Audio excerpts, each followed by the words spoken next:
हाँ तो दोस्तों, इस वीडियो के अंदर हम स्वास्तिक प्लास्कॉन के आईपीओ के बारे में बात करेंगे और जानेंगे कि इस आईपीओ के अंदर आपको कितना लिस्टिंग गेन मिल सकता है और आपको इस आईपीओ के अंदर अप्लाई करना चाहिए या नहीं। चलिए शुरू करते हैं। तो देखिए, सबसे पहले हम ये जानेंगे कि ये कंपनी क्या काम करती है। तो देखिए, जो कंपनी है 2006 में ये कंपनी स्टार्ट हुई है, यानी कि लगभग 16 से 17 साल ये कंपनी को स्टार्ट हुए हो चुके हैं। देखिए, जो कंपनी है ये कंपनी पीईटी बॉटल्स और जो पीईटी प्रीफॉर्म्स होते हैं वो ये कंपनी हमें यहाँ पे बनाती हुई नजर आती है। अब अगर हम पीईटी बॉटल्स की अगर हम बात करेंगे तो मेनली यहाँ पे फार्मास्यूटिकल इंडस्ट्री हो गया, लिक्वर इंडस्ट्री हो गया, यानी कि जो वाइन्स वगैरह होती है या फिर जो अगर हम देखेंगे जो दारू वगैरह होती है तो वो नॉर्मली यहाँ पे पीईटी बॉटल्स के अंदर उसको रखा जाता है, तो वो ये कंपनी बनाने का काम करती हुई हमें यहाँ पे नजर आती है। और इसके अलावा जो एफएमसीजी पैकेजिंग हो गई, हाउस होल्ड से रिगार्डिंग जो भी जो लिक्विड वगैरह होते हैं, यानी कि जो टॉयलेट क्लीनर्स वगैरह होते हैं, तो वो उसके रिगार्डिंग जो बॉटल्स वगैरह होती है तो वो यहाँ पे पीईटी बॉटल्स का उसका यूज यहाँ पे किया जाता है। उसके अलावा अगर हम यहाँ पे कंपनी के पीईटी प्रीफॉर्म्स की अगर हम बात करेंगे तो यहाँ पे ये जो सॉफ्ट ड्रिंक की बॉटल्स होती है, जो पैकेट ड्रिंकिंग वाटर में जो नजर आता है जो बिस्लरी वाला, तो उसके लिए जो पीईटी प्रीफॉर्म जो यूज किया जाता है वो यहाँ पे ये कंपनी हमें बनाती हुई नजर आती है। ऑल ओवर देखा जाए तो यहाँ पे कंपनी का बिजनेस मॉडल जो एक तरीके से अगर हम देखेंगे हमें यहाँ पे अच्छा नजर आता है, लेकिन यहाँ पर अगर हम देखेंगे तो बिजनेस टू बिजनेस वाला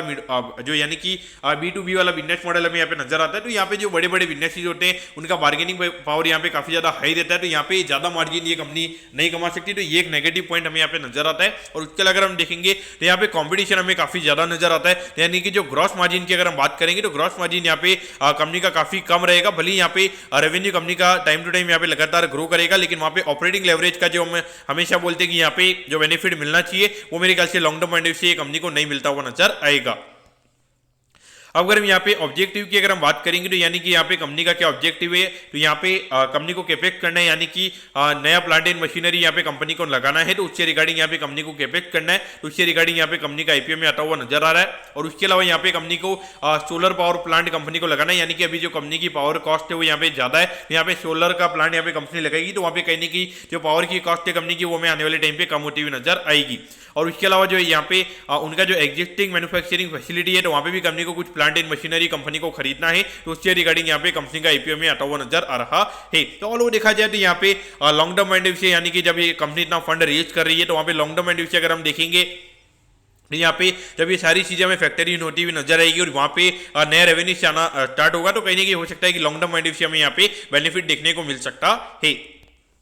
अब अगर हम यहाँ पे कंपनी के प्रमोटर्स की अगर हम बात करेंगे तो मेन यहाँ पे प्रमोटर की अगर हम बात करेंगे तो पारसमल महेंद्र कुमार जी हमें यहाँ पे कंपनी के प्रमोटर नजर आते हैं। तो बाकी मेरे ख्याल से आप ये बाकी के नाम देख लेना, मेरे ख्याल से जो मेन प्रमोटर है उसका नाम आपको यहाँ पे पता रहना चाहिए। बाकी अगर हम रेवेन्यू की अगर हम बात करेंगे तो देखिए 2021 में लगभग 35 करोड़ के लगभग का कंपनी का रेवेन्यू का नंबर हमें नजर आता है। 2022 में यहाँ पे अच्छी ग्रोथ हमें देखने को मिली थी, अराउंड 49 करोड़ के लगभग ये नंबर हुआ था, लेकिन पिछले साल अगर हम देखेंगे कहीं ना कहीं यहाँ पे ग्रोथ हमें रुकती हुई नजर आई है। लेकिन ऑल ओवर अगर हम इंडस्ट्री की अगर हम बात करेंगे तो ऑल ओवर इंडस्ट्री में हमें ग्रोथ रुकती नजर आई है, तो ऐसा नहीं है कि ये कंपनी के अंदर ही हमें यहाँ पे ग्रोथ कम होती हुई नजर आई है।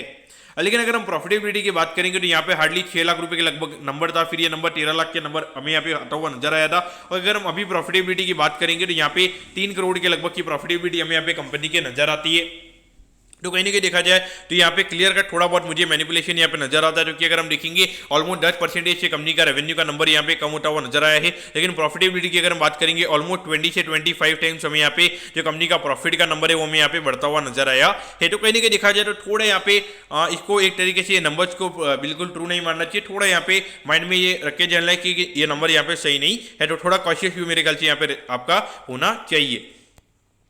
अब अगर हम यहाँ पे आईपीओ की डिटेल्स के बारे में अगर हम बात करेंगे तो देखिए 24 तारीख को आईपीओ में ओपन होता हुआ नजर आएगा और 29 को आईपीओ में क्लोज होता हुआ नजर आएगा। यहाँ पे अच्छी बात यह है कि जितने भी मेन बोर्ड आईपीओ है तो उनका जो फंड है वो ऑलमोस्ट यहाँ पे 29 तक हमें अनब्लॉक होता हुआ नजर आएगा। तो कहीं ना कहीं यहाँ पे थोड़ा बेनिफिट यहाँ पे कंपनी को सब्सक्रिप्शन के पॉइंट ऑफ व्यू से यहाँ पे मिल सकता है। यहाँ पर अगर हम प्राइस बैंड की अगर हम बात करेंगे तो 86 के कट ऑफ प्राइस पे ये कंपनी हमें शेयर देती हुई नजर आ रही है और 1600 शेयर्स का हमें यहाँ पे लॉट नजर आता है। अब अगर हम टोटल इश्यू साइज की अगर हम बात करेंगे 40 करोड़ 76 लाख रुपीस के लगभग का आईपीओ में यहाँ पे नजर आता है। अराउंड 35% के लगभग का रिटेल कोटा है, यानी कि ये मान के चलिए लगभग 14 से 15 करोड़ के लगभग का रिटेल कोटा में यहाँ पे कंपनी का नजर आता है। और ये जो कंपनी है कंपनी हमें बीएसई के एसएमई प्लेटफॉर्म पे ये कंपनी हमें लिस्ट होती हुई नजर आएगी। अब अगर हम यहाँ पे टाइम टेबल के बारे में अगर हम बात करेंगे तो देखिए 4 तारीख को आपको पता चल जाएगा कि आपको अलॉटमेंट मिला है या नहीं। अलॉटमेंट नहीं मिलता है 5 तारीख को रिफंड मिल जाएगा, 6 तारीख को आपके डीमैट अकाउंट में शेयर आ जाएंगे अगर आपको अलॉटमेंट मिलता है, और 7 तारीख को ये कंपनी हमें लिस्ट होती हुई नजर आएगी। अब एट दी एंड अगर हम वैल्यूएशन के पैरामीटर्स की अगर हम बात करेंगे तो देखिए लगभग 150 करोड़ के मार्केट कैप पे ये कंपनी का आईपीओ में आता हुआ नजर आ रहा है। उसके हिसाब से अगर हम पी रेशियो की अगर हम बात करेंगे लगभग 50 के पी रेशियो पे ये कंपनी का आईपीओ में आता हुआ नजर आ रहा है। देखिए वैल्यूएशन वाइज यहाँ पे काफी ज्यादा कॉस्टली में यहाँ पे ये वैल्यूएशन कंपनी का नजर आता है। भले अगर हम ऑब्जेक्टिव की अगर हम बात करेंगे कंपनी का ऑब्जेक्टिव अच्छा है, लेकिन देखिए जो प्लांट एंड मशीनरी ये कंपनी खरीदेगी तो उसको कम से कम वो चीजों को फैक्ट्री होने में लगभग 2 क्वार्टर यहाँ पे कंपनी के यानी कि 5 से 6 महीने कंपनी को कम से कम वो प्लांट एंड मशीनरी लगाने में, उसको बिल्डअप करने में, तो उसको वापस से उसको रेवेन्यू आने में लगभग 5 से 6 महीने कंपनी को लग जाएंगे। तो उस पॉइंट से देखा जाए तो मुझे लगता है कि इश्यूएज भी यहाँ पे काफी बड़ा में यहाँ पे नजर आता है। एक बार के लिए भले यहाँ पे कोई ज्यादा डिस्काउंट पे लिस्टिंग हमें देखने को नहीं मिलेगी, लेकिन हो सकता है कि यहाँ पे नंबर्स के हिसाब से वैल्यूएशन यहाँ पे इतना कॉस्टली है तो 5 से 6 महीने कंपनी नहीं चलेगी। उसके बाद में जब कंपनी के नंबर्स आने लगेंगे फिर हो सकता है कि यहाँ पे ये परफॉर्मेंस हमें देखने को मिल सकता है। लेकिन मुझे अभी इतना ज्यादा कोई एक्साइटिंग यहाँ पे लगता नहीं है कि कोई ज्यादा एक्साइटिंग हमें यहाँ पे लिस्टिंग होती हुई नजर आएगी, क्योंकि यहाँ पे इश्यू साइज भी थोड़ा में ऐसे में आईपीओ के हिसाब से यहाँ पे थोड़ा बड़ा नजर आता है। इस पॉइंट ऑफ व्यू से मेरे ख्याल से तो थोड़ा अवॉइड करने यहाँ पे सही रहेगा। और कोई करंटली जीएमपी भी नहीं है तो मेरे ख्याल से तो मैं तो पर्टिकुलरली इसको अवॉइड करने वाला, क्योंकि मेरे भी बहुत ज़्यादा जो फंड है मेन बोर्ड आईपीओ के अंदर लगने वाला है और मुझे लगता है कि वहाँ पे मुझे अलॉटमेंट भी आएगी और वहाँ पे मैं कुछ आईपीओ को होल्ड भी करने वाला, तो कहीं ना कहीं मेरा फंड वहाँ पे ब्लॉक हो जाएगा। तो इस पॉइंट ऑफ व्यू से मैं यहाँ पे भी करंटली ऐसे में आईपीओ में काम नहीं कर रहा हूँ। तो दोस्तों मैं कहता हूँ कि स्वास्तिक प्लास्टकॉन के आईपीओ के बारे में आपको सब कुछ समझ में आ गया होगा। अगर आपकी कोई भी क्वेरीज है आप कमेंट कीजिए, मैं जरूर आपके कमेंट पर रिप्लाई करूंगा। ओके दोस्तों, thank you, have a nice day.